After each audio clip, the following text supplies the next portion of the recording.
He quickly rattled and clashed through the shingle and gained the sand, upon which, but for the groinings, which had to be got over every few yards, the going was both good and quiet. One last look behind, to measure the distance he had made since leaving the ruined Templars' church, showed him a prospect of company on his walk, in the shape of a rather indistinct personage, who seemed to be making great efforts to catch up with him, but made little, if any, progress. I mean that there was an appearance of running about his movements, but that the distance between him and Parkins did not seem materially to lessen. So at least Parkins thought, and decided that he almost certainly did not know him, and that it would be absurd to wait until he came up. For all that, company, he began to think, would really be very welcome on that lonely shore, if only you could choose your companion. In his unenlightened days he had read of meetings in such places which even now would hardly bear thinking of. He went on thinking of them, however, until he reached home, and particularly of one which catches most people's fancy at some time in their childhood. Now I saw in my dream that Christian had gone but very little way, when he saw a foul fiend coming over the field to meet him. What should I do now? He thought. If I looked back and caught sight of a black figure sharply defined against the yellow sky, and saw that it had horns and wings, I wonder whether I should stand or run for it. Luckily the gentleman behind is not of that kind. He seems to be about as far off now as when I first saw him. Well, at this rate he won't get his dinner as soon as I shall, and dear me, it's within a quarter of an hour of the time now. I must run. Parkins had, in fact, very little time for dressing. When he met the Colonel at dinner, peace, or as much of her as that gentleman could manage, reigned once more in the military bosom, nor was she put to flight in the hours of bridge that followed dinner, for Parkins was a more than respectable player. When, therefore, he retired towards 12 o'clock, he felt that he had spent his evening in quite a satisfactory way, and that even for so long as a fortnight or 3 weeks, life at the Globe would be supportable under similar conditions. Especially, thought he, if I go on improving my game. As he went along the passages, he met the boots of the Globe, who stopped and said, "Beg your pardon, sir, but as I was a-brushing your coat just now, there was something fell out of the pocket. I put it in your chest of drawers, sir, in your room, sir. A piece of pipe, I think, or something like that, sir. Thank you, sir. You'll find it in your chest of drawers, sir. Yes, sir. Good night, sir." The speech served to remind Parkins of his little discovery of that afternoon. It was with some considerable curiosity that he turned it over by the light of his candles. It was of bronze, he saw now, and was shaped very much after the manner of the modern dog-whistle. In fact, it was, yes, certainly it was, actually no more nor less than a whistle. He put it to his lips, but it was quite full of a fine caked-up sand or earth, which would not yield to knocking, but must be loosened with a knife. Tidy as ever in his habits, Parkins cleared out the earth on a piece of paper and took the latter to the window to empty it out.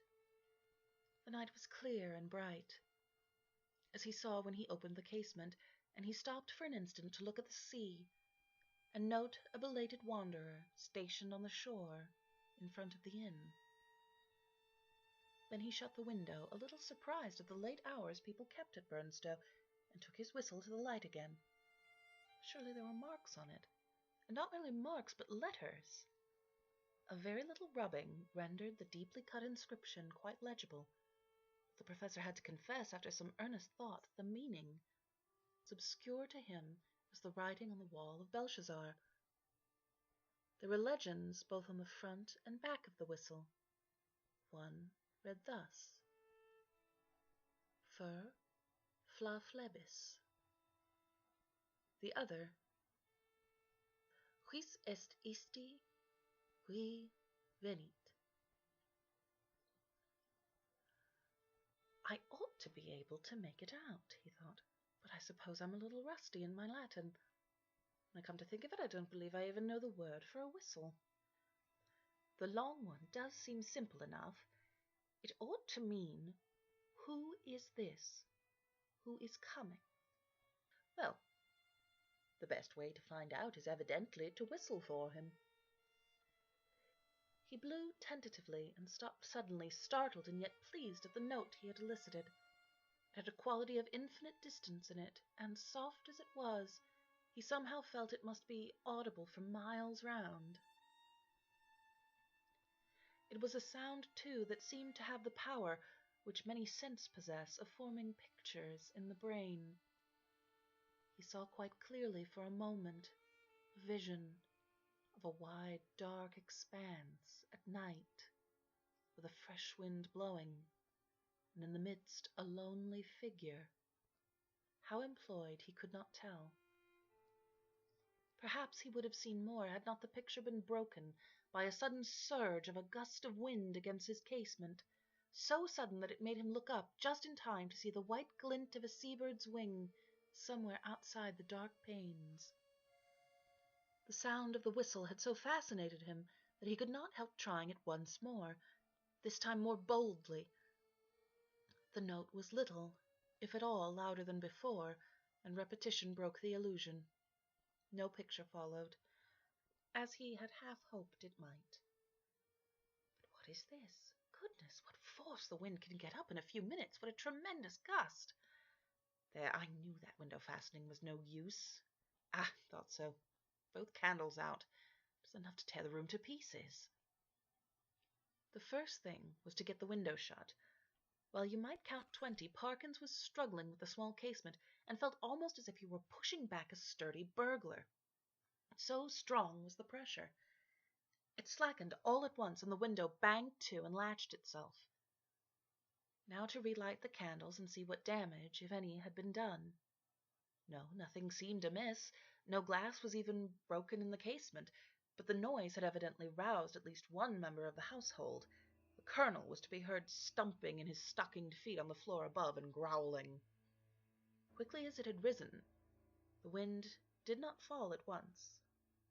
On it went, moaning and rushing past the house, at times rising to a cry so desolate that, as Parkins disinterestedly said, it might have made fanciful people feel quite uncomfortable. Even the unimaginative, he thought after a quarter of an hour, might be happier without it. Whether it was the wind, or the excitement of golf, or the researches in the preceptory that kept Parkins awake, he was not sure. Awake he remained, in any case, long enough to fancy, as I am afraid I often do myself under such conditions, that he was the victim of all manner of fatal disorders.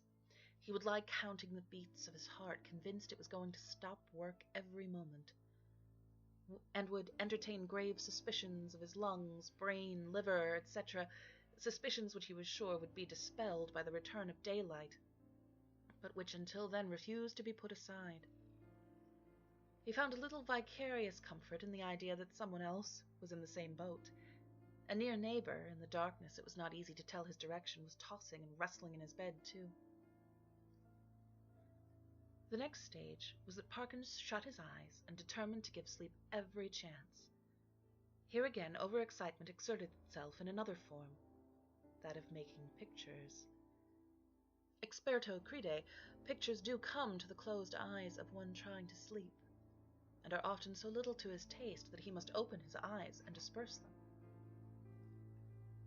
Parkins' experience on this occasion was a very distressing one.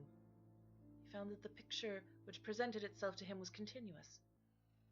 When he opened his eyes, of course it went, but when he shut them once more, it framed itself afresh and acted itself out again, neither quicker nor slower than before, and what he saw was this: a long stretch of shore, shingle-edged by sand and intersected at short intervals with black groins running down to the water.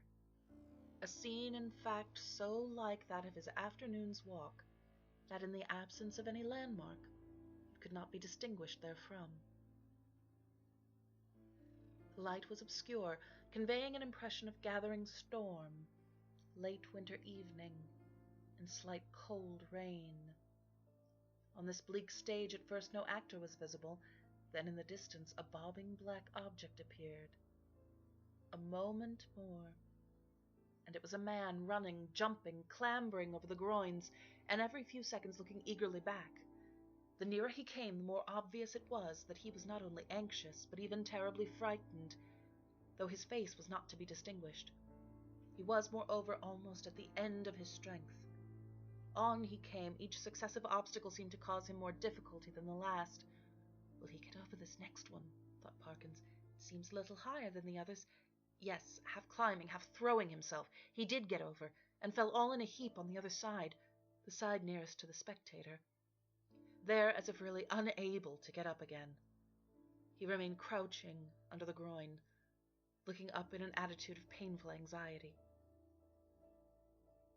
So far, no cause whatever for the fear of the runner had been shown, but now there began to be seen far up the shore a little flicker of something light-colored, moving to and fro with great swiftness and irregularity. Rapidly growing larger, it too declared itself as a figure in pale, fluttering draperies, ill-defined. There was something about its motion which made Parkins very unwilling to see it at close quarters.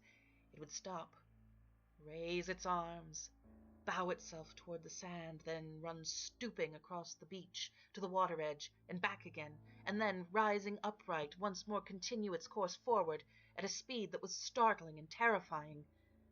The moment came when the pursuer was hovering about from left to right, only a few yards beyond the groin where the runner lay in hiding.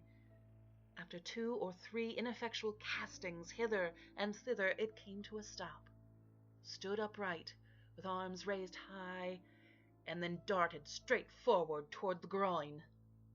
It was at this point that Parkins always failed in his resolution to keep his eyes shut. With many misgivings as to the incipient failure of his eyesight, overworked brain, excessive smoking, and so on, he finally resigned himself to light his candle, get out a book, and pass the night waking, rather than be tormented by this persistent panorama, which he saw clearly enough could only be a morbid reflection of his walk and his thoughts on that very day. The scraping of match on box and the glare of light must have startled some creatures in the night, rats or what not, which he heard scurry across the floor from the side of his bed with much rustling. Dear, dear, the match is out, fool that it is.